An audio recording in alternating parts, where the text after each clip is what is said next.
welcome to a dark month here on A Nice Cup of History. Now, usually we only do like spooky, dark or paranormal episodes every third, but we thought for like the whole of October and the autumn season, we would kind of do mostly darks. Like a couple of weeks ago, we did Jack the Ripper. This one is a lot less heavy than Jack the Ripper. Yeah. Today we are rising anchors and setting sail to bring you a spooky history mystery, as well as other ghostly ship sightings that aren't for the faint of heart. Yeah, and in this week's Ridiculous Death, we find out that in some instances, rules can and definitely should be broken. So, grab a blanket, a pillow and a bottle of rum, and let's get dark. Right, so before we get into the nitty-gritty of this history mystery, I'm enjoying the rhyming, we thought that we'd give you, and all of you boat nerds who are interested, a little background of the ship, the Mary Celeste itself. The keel of the future Mary Celeste was laid in late 1860 at the shipyard of Joshua Jewess in the village called Spencer's Island on the shores of the Bay of Fundy in Nova Scotia, Canada.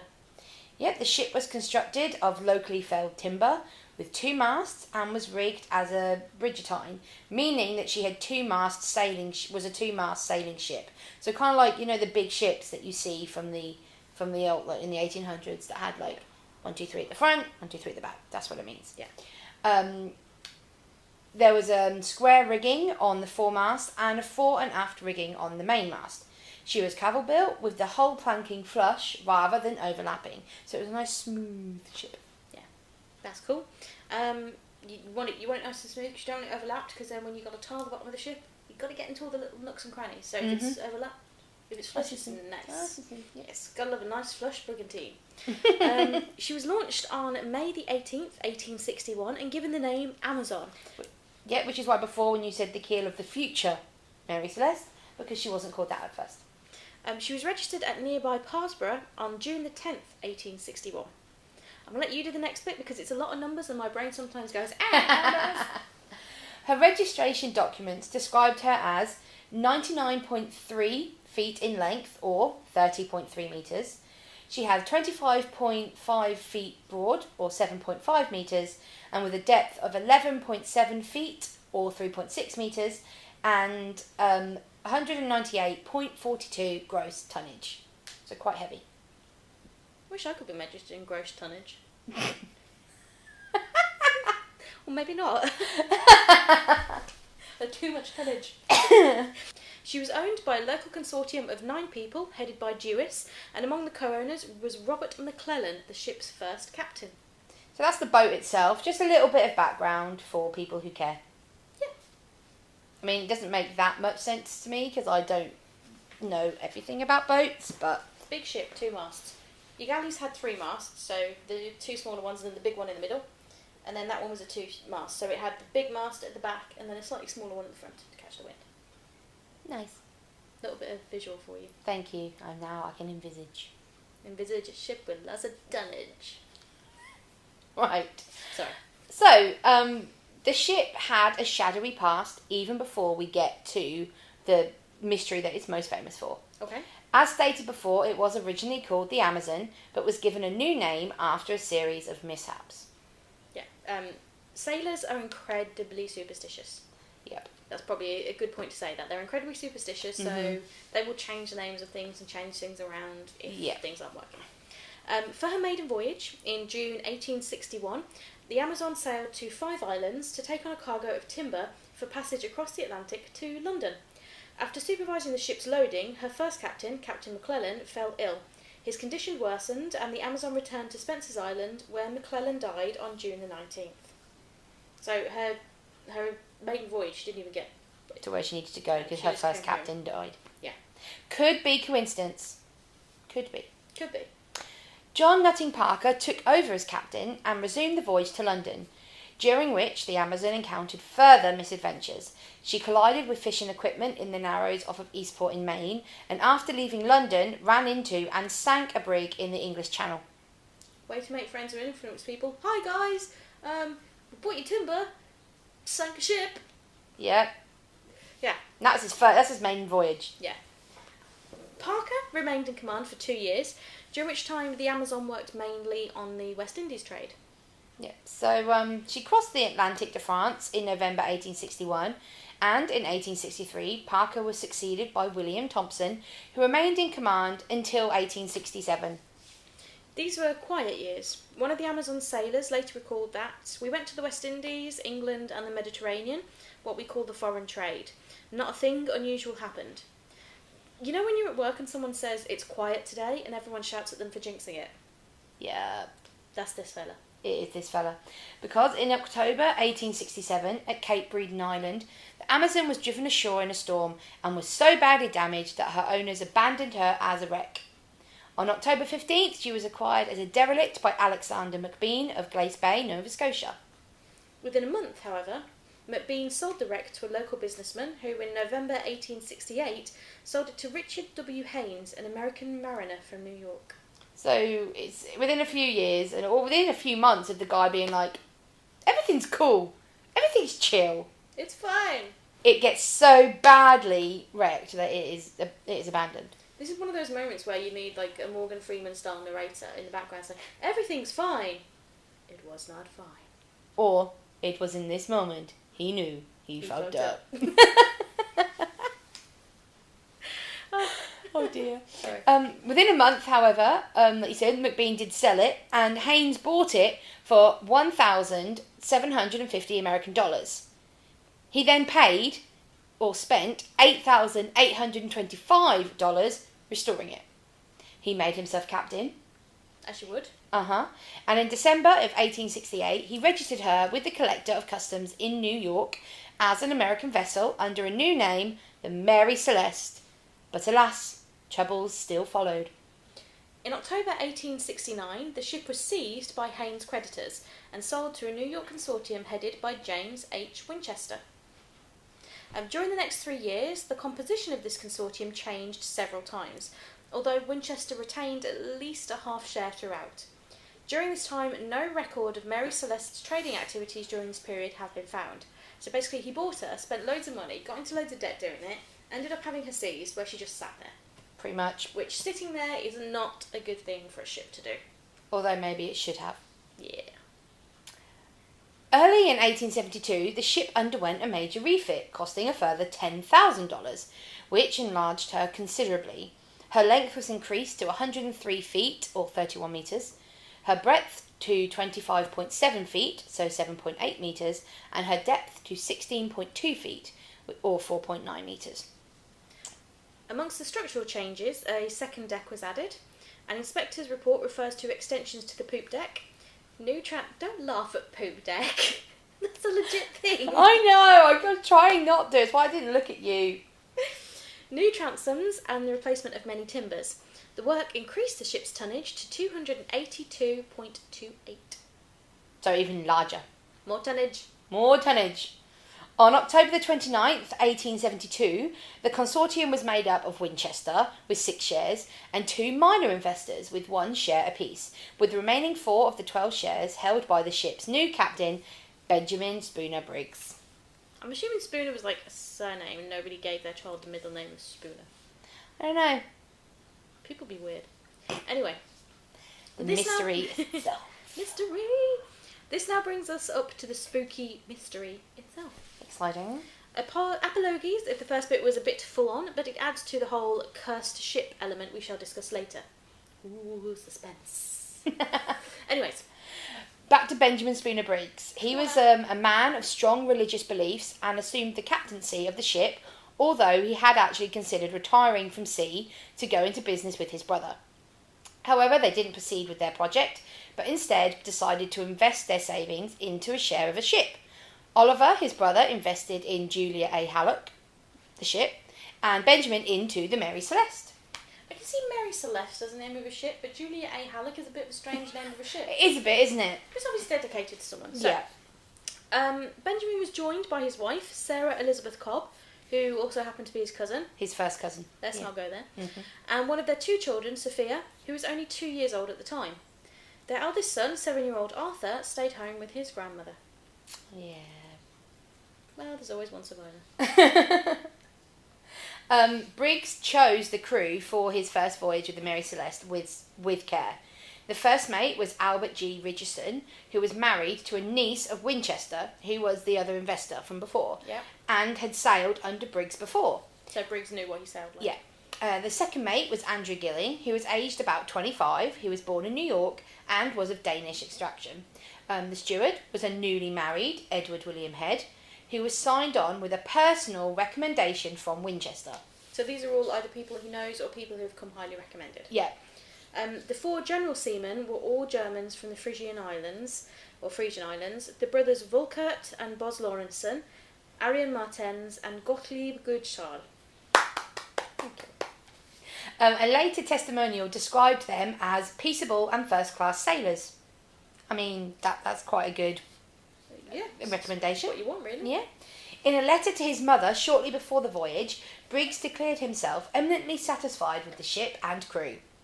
Sarah Briggs informed her mother that the crew appeared to be quietly capable if they continue as they have begun. So both of them wrote to their mothers to be like, I feel fine. Yeah. Promising start.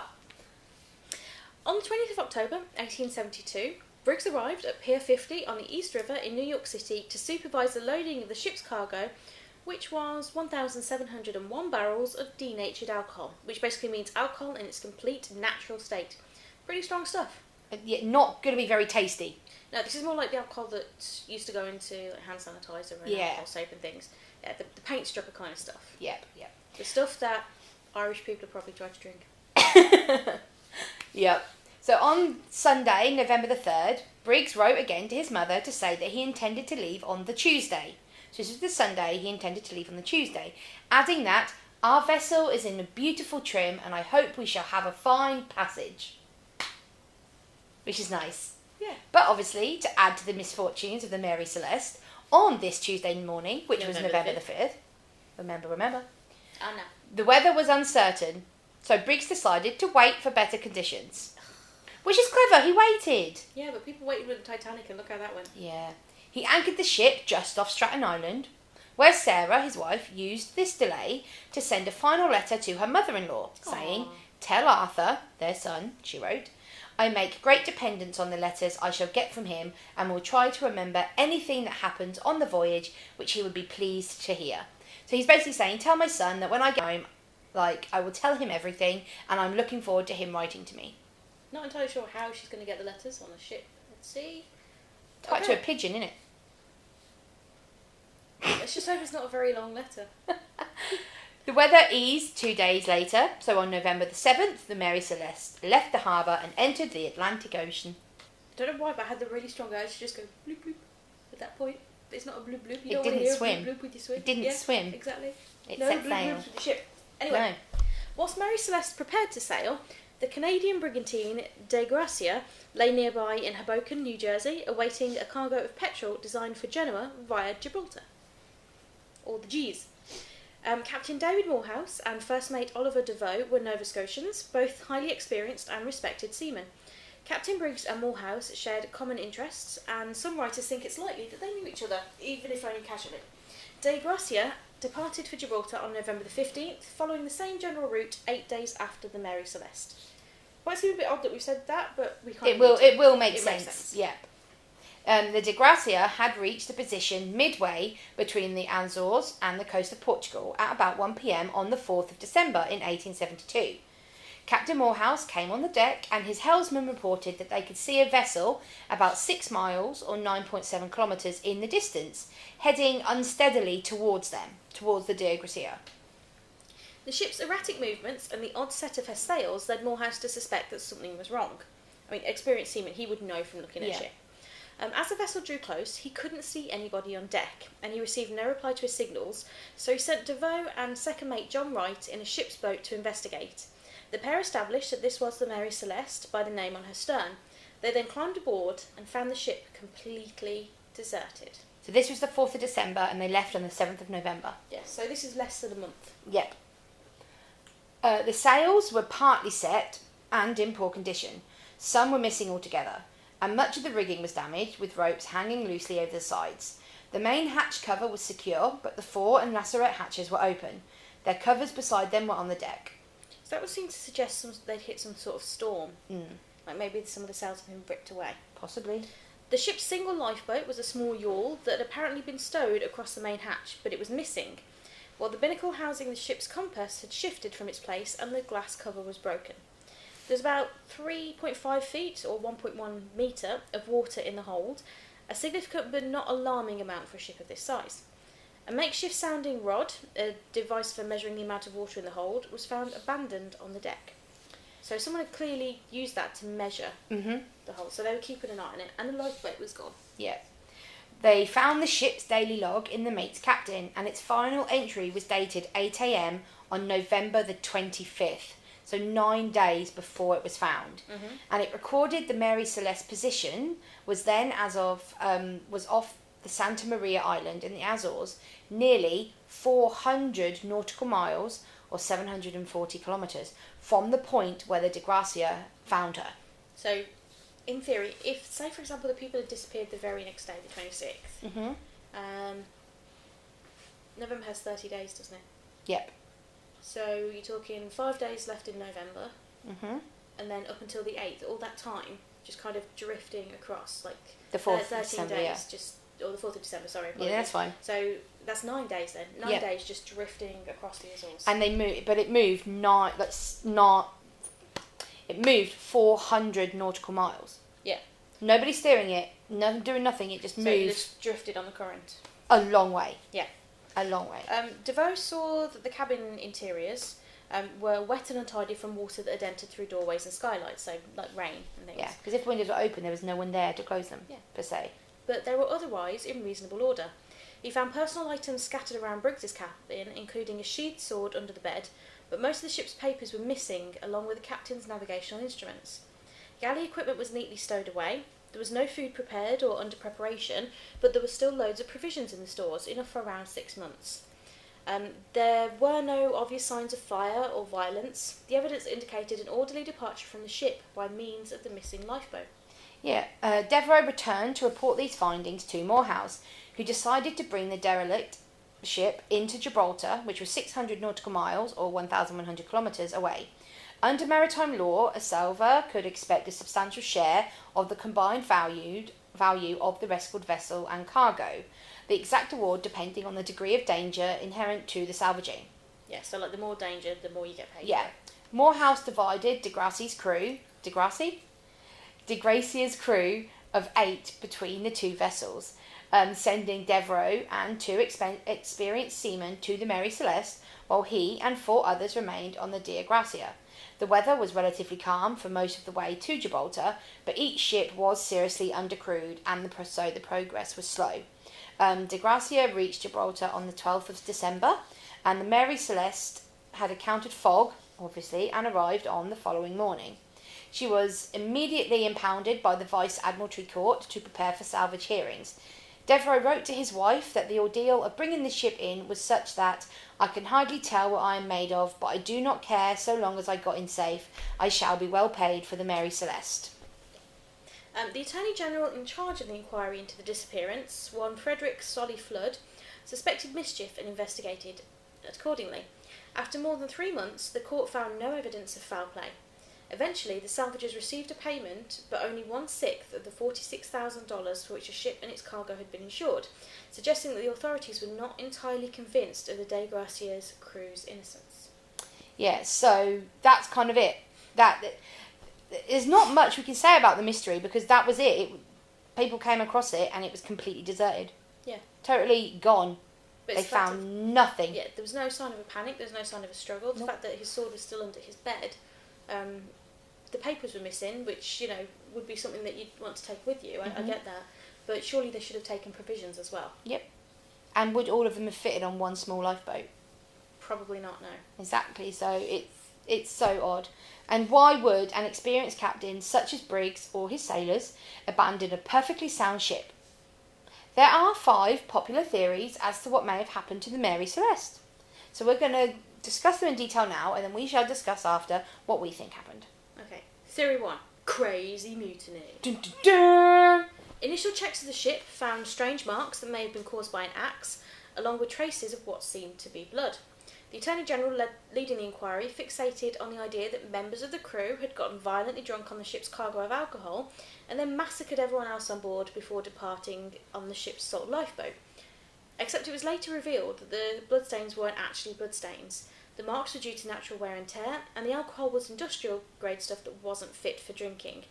Plus, why on earth would the homicidal sailors then depart the ship to face certain doom on a small lifeboat? Exactly. Don't make sense. No. Number 2. Criminal conspiracy. A rogues gallery of suspects have been implicated in the case of the Mary Celeste over the years. Could North African pirates have attacked the ship and killed the crew? Perhaps, but the ship hadn't been looted. How about the crew of the De Gracia, the ship that discovered the empty Mary Celeste? Maybe they had, in reality, attacked the Mary Celeste and then pretended to have found her adrift so they could gain money from the salvage. Even more outlandish is the idea that it was an inside job, with Captain Briggs and his family faking their deaths to claim the salvage money through a co-conspirator. Ooh. Dun dun dun. Thick plottins. Number 3. Alien abduction.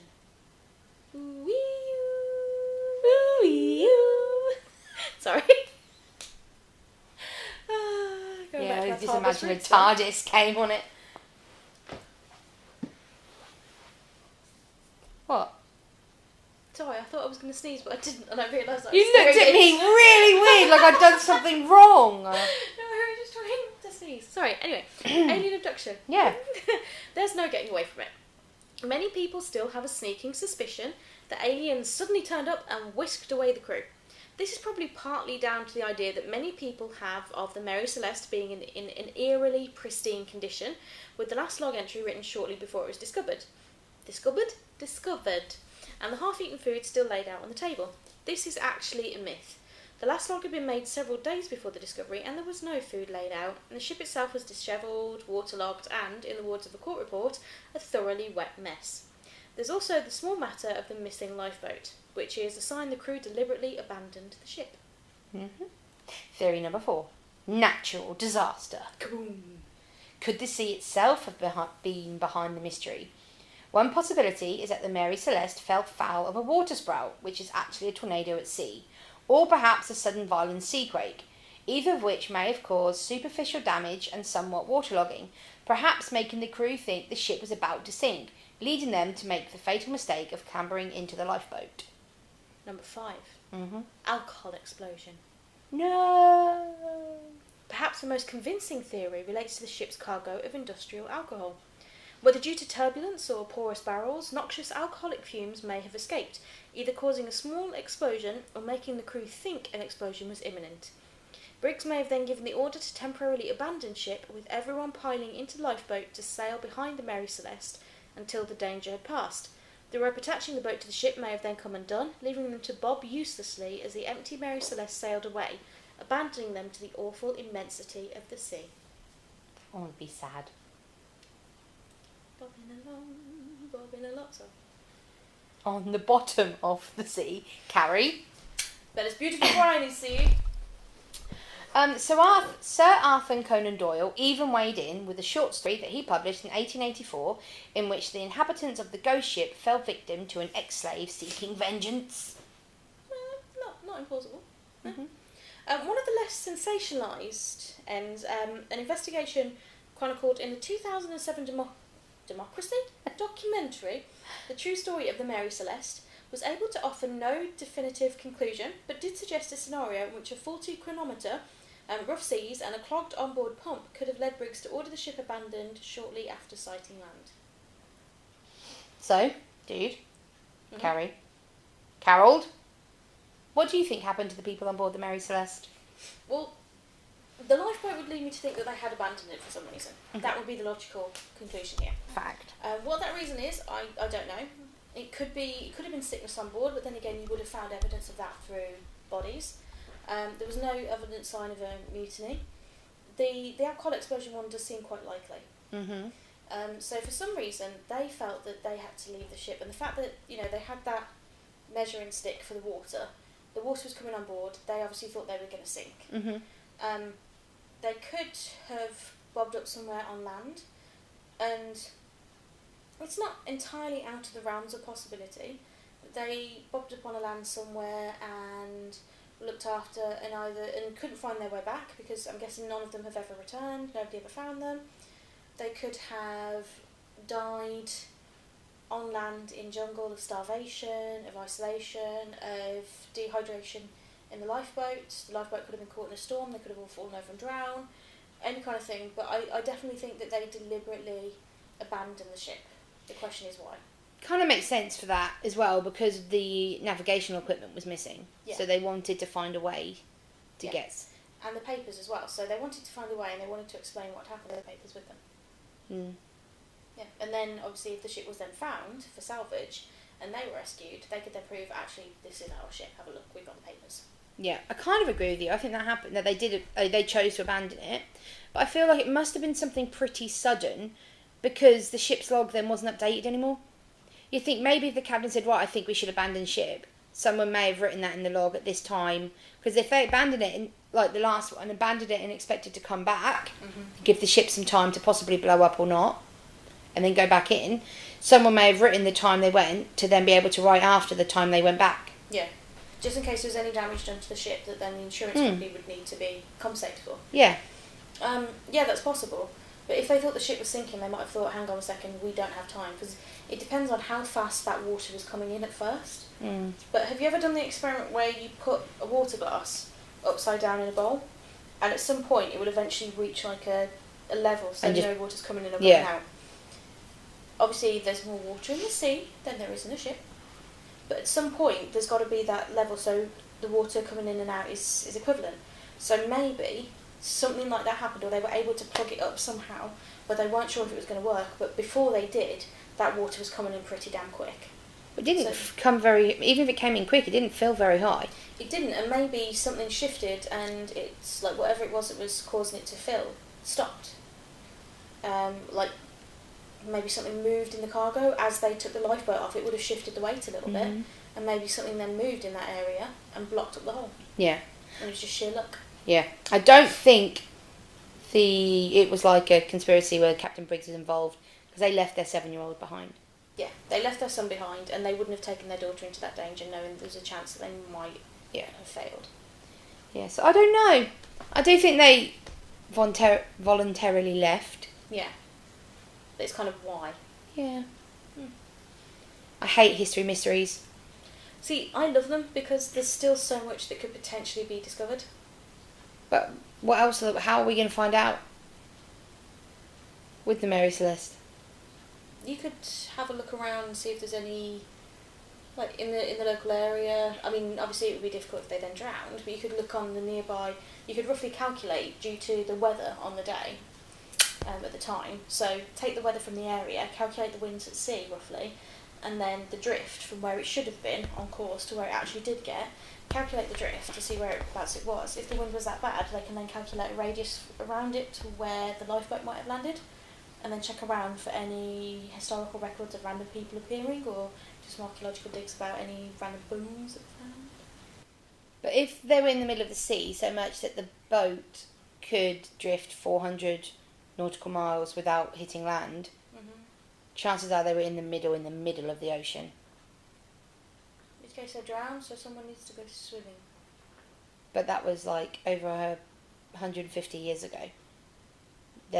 Any bones that were left, that was before the Titanic. Yeah, but they'd still have, the bones might be left, but there'd still be like shoes and things, or buckles. Yeah, but I mean, but they would be moved. They'd be scattered, yeah. Yeah. I mean, it's one of those things, it's like, there's still stuff we could look into before we immediately say, yeah, you know what, we're not going to find the answers to it. But I suppose there are people out there that are doing it. There are people that are looking into it. Yeah, definitely, but we don't know. But to add to my other mysteries, yes, it's not the only one. Yeah, ghost ships are quite a regular occurrence. They are, because like mystery, fear, and enigma encompasses the seafaring ghost ships or phantom ships. Tales have been passed around throughout the centuries by sailors, anglers, and others. These mysterious ships are fantasized as spectral phantasms that materialize in the middle of the sea and disappear just as quickly, which is apparently a bad omen. shockingly enough, as well as abandoned ships that have been found adrift, left desolated under fearsome and cryptic circumstances that are also included in the ghost ship category. Because it might not be a phantom ghost ship, but it is a ghost ship because nothing is there. It's like, we say like a ghost town when everything is gone. It's like that. Yeah. So it might be ghostly quiet rather than ghostly ghosts. Yes. Yeah. Okay. Albeit these are marine legends and sometimes lacking authenticity, some of these haunted ships do continue to provoke speculation and fearful anticipation. The Mary Celeste may be the most infamous, but she isn't the only ship that has gone missing. Yep. As recently as October in 1955, the MV Joyita, a 70-ton motor vessel, disappeared in the South Pacific while travelling between Samoa and Tokelau, with 25 people on board. The vessel was found a month later, deserted and drifting north of Vanuatu, 600 miles or 970 kilometres from its route. None of those on board were ever seen again, and the commission of the inquiry failed to establish an explanation. David Wright, the affair's principal historian, has described the case as a classic marine mystery of Mary Celeste proportions. There's a legend of the Chilota mythology, people who lived in the Chiloé archipelago in the south of Chile, where it is described as a ghost ship which comes into being every night near the island of Chiloé. It says the ship carries the spirits of all the people who have drowned at sea. The Caleuche is strikingly beautiful and bright as always, surrounded by party music sounds and laughter. However, it only stays for a few moments and then suddenly disappears or submerges itself under the water. 3 Chilota, or water spirits, the Siren Chilota, the Pincoya and the Picoi, who resemble mermaids, summons the spirit of the drowned. That's one thing we didn't consider in the theories. Mermaids. Mermaids. Hey, if aliens are a thing, mermaids are a thing too. What about a kraken? Everybody knows the kraken's in the Black Sea up north. Oh, I'm sorry. And the Baltic. My bad. That's a Scandinavian monster. It's the Cetus that's south. Okay. I mean, honestly, the one we've just spoken about, I think is quite nice. Yeah, they're saying that it's a happy, beautiful, singing ship that comes to take the spirits of those who have drowned onward. So you drown, but then you spend eternity on a party boat. Yeah, essentially. Cool that. Yep. In 1906, the SS Valencia sank off the coast of Vancouver, British Columbia, after encountering bad weather near Cape Mendocino, and therefore became a subject of mysterious ghost stories. Mm-hmm. Eventually, 37 of merely 108 people were saved using lifeboats, among which one simply just disappeared. Since then, many fishermen have claimed to witness ghost ship sightings with human skeletons, even after many decades past the sinking. Oh, so they actually see a ghost one of that. Mm-hmm. That's a ghost ship. In 1947, 2 American ships, whilst passing through the Strait of Malacca, went off to a rescue mission after receiving a distress call from Orang Medan. The caller claimed to be a crew member and conveyed the message of death of everyone else on board. His words weirdly ended with, "I die." The rescuers found the ship unharmed, but the entire crew, including the dog, dead with terrified faces and expressions. Before further investigation, the abandoned ship caught fire and exploded. The probable reason could be overexposure to nitroglycerin, which it was carrying illegally. The other mystery revolves around the story of paranormal activities and/or alien invasion. Or mermaids. Probably not mermaids. Because imagine coming across that and just seeing all of the crew and the dog dead but with scared looks. I imagine, like, you know The Ring? With the face when they after the 7th day. Yes. I imagine those faces. Yes. It's not cool. That's horrendous. I kind of want to watch The Ring now, though. I do not. I'm not a fan. Ironically, as much as I love the sea, and I love sailing, and I love being on boats and things, not a fan of drowned things. They freak me out. And I'm not a fan of the sea. Yeah. The sea scares me because of... just thinking about it makes me uncomfortable. It's just like, you could be in a bit of the sea and something the size of a whale, like a massive whale, could literally be on you and you wouldn't even be able to see it until it's there. And the sight, that scares me. And there's parts of the ocean that we haven't even discovered, hardly any of it. What the hell could still be down there and could come up and get me and I had no chance? I mean, we know more about the human brain than we do the ocean at the It's moment. horrendous. I can't even. It makes me really uncomfortable. But also, think of all the fantastic things we could discover, like bioluminescent jellyfish. Sharks are immune to cancer. Imagine the things we could get from them. And sharks, some of them can live, like the Greenland sharks can live to a couple of 100 years old. You know, maybe there's something in there that could help us with longevity. That's fine. People can do that. I don't want to go anywhere near it. Nope. No, thank you. Not even to discover what wrecks of ships and all the treasure and everything that might be down there. I watch it from afar. You've seen when we tried to watch something on Disney Plus, Shark Week. I tried to watch it to desensitise myself. I'm nowhere near. I'm watching it in a TV and I just feel really uncomfortable. Shang-Chi. Spoilers. There's a bit in Shang-Chi where he's under the water. That I hated it. As fit as he is, I was well uncomfortable. It's because the water goes all murky and horrible. No, I can't, Carrie. Read the next one. The Carroll A. Deering. This ship ran aground on the notorious Diamond Shoals near Cape Hatteras, North Carolina, in 1921, where it was stuck for several days before any rescue team could arrive. Later, the Coast Guard found the equipment, logbook and 2 lifeboats were missing from the abandoned ship, otherwise undamaged. Investigation showed a few other ships had also disappeared under mysterious circumstances around the same time, which could be the pirates' barbarity, crew mutiny, or extraterrestrial activity around the infamous Bermuda Triangle. Built in the early 1920s, the Baikumo is one of the real-life ghost ships, which was, in 1931, became trapped in the pack ice near Alaska, leaving no hopes for the owner, Hudson Bay Company, but to abandon it.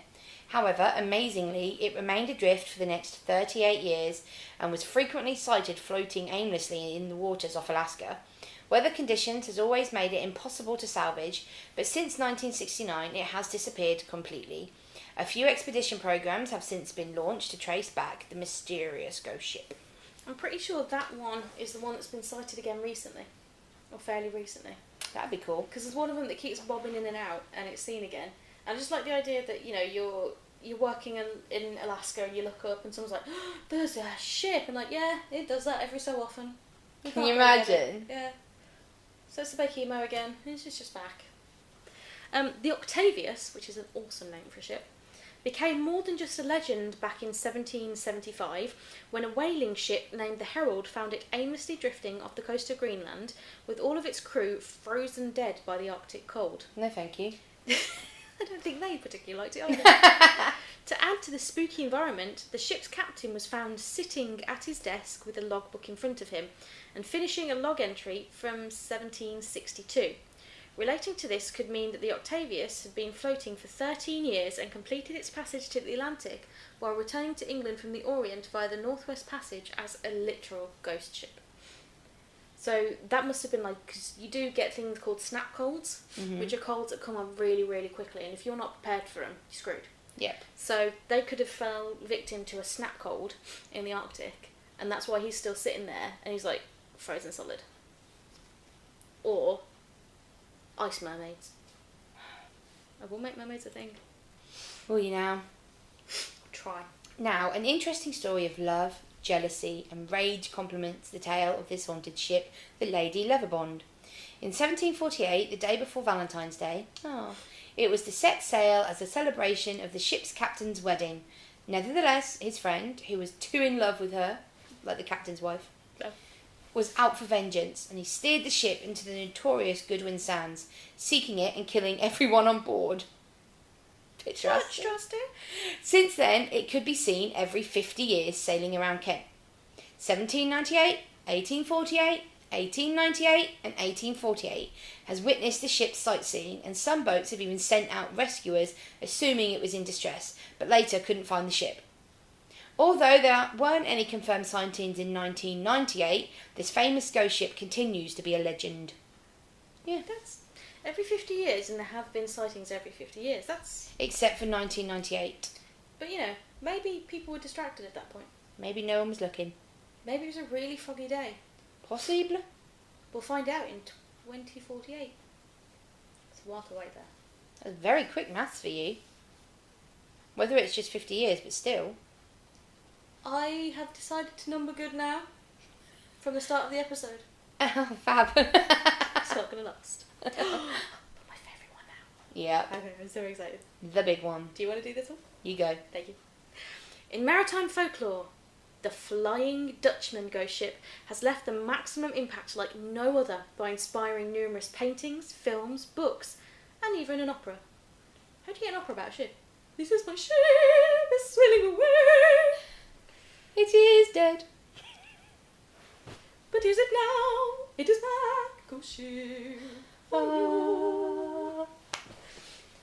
Anyway. It's also been in an episode of SpongeBob SquarePants. I mean, of course it has. Why not? To be fair, this ship could have an episode all of its own. Yeah, and possibly will do at one point. Probably, yeah. Just briefly though, Van der Decken, the captain, on its way towards the East Indies, with sheer determination, tried to steer his ship through the adverse weather condition of the Cape of Good Hope, but failed miserably even after vowing to drift until the doomsday. I mean, it's called the Cape of Good Hope for a reason, as in you have good hope you make it through, you don't. Yep. Legend says that since then they have been cursed to sail the oceans for eternity. To this day, hundreds of fishermen and sailors from deep sea have claimed to have witnessed the Flying Dutchman continue its never-ending voyage across the waters. Great, so if you're a little bit determined, just be careful about saying that out loud, guys, because you might curse yourself and your entire crew. Yeah, can you imagine?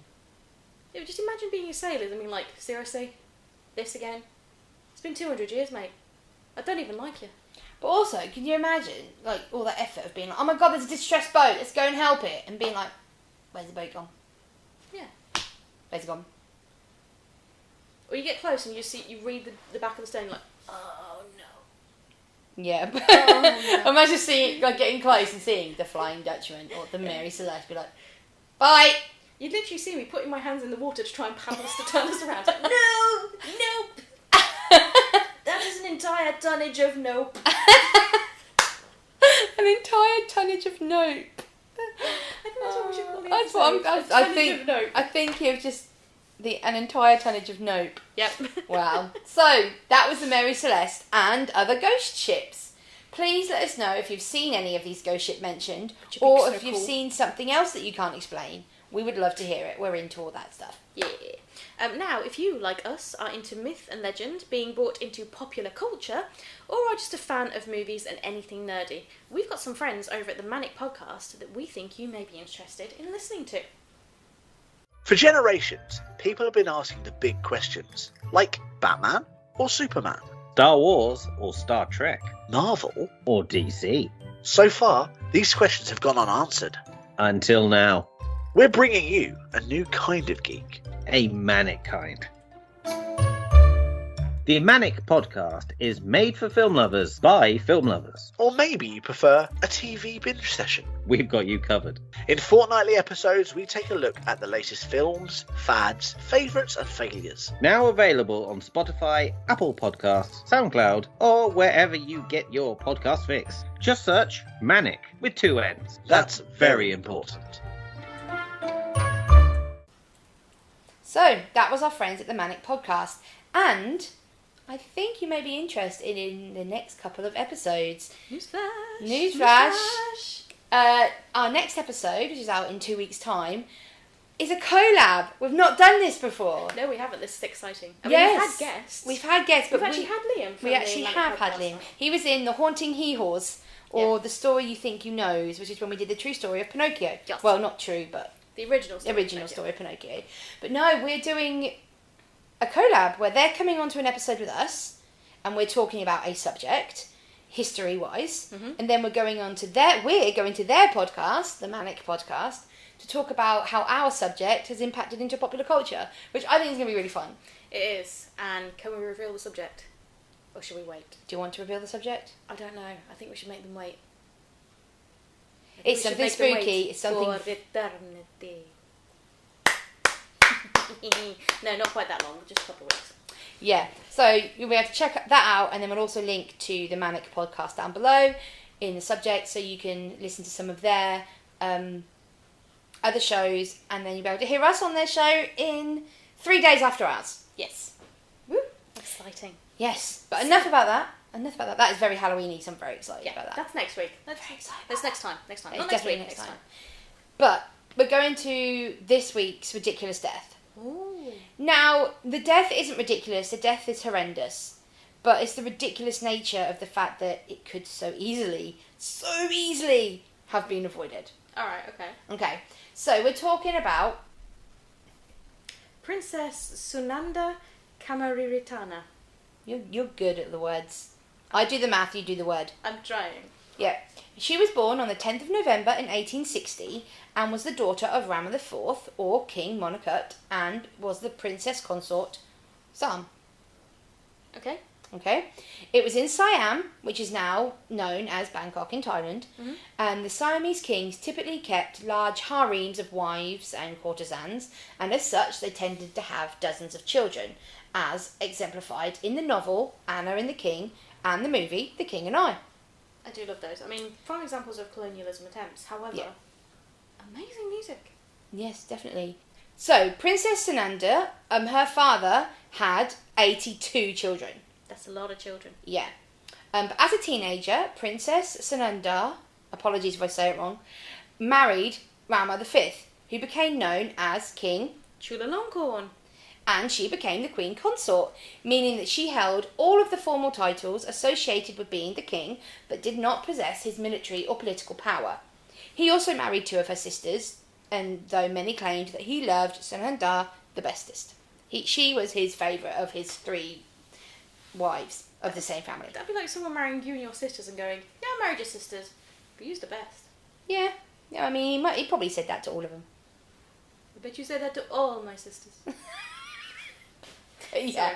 Anyway. It's been reported that she's the favourite. Yeah. Now, as royals, in the world, even nowadays, our royal family, they tend to have special laws related just to them, which many will keep them from mixing with the more common people. Like, you don't walk in front of the Queen, etc. Yeah. And, like, you have to have a certain amount of respect for that, which is fine. The present law is probably less rooted in superstition and ancient tradition that it is in the fact that royals want their person to be respected.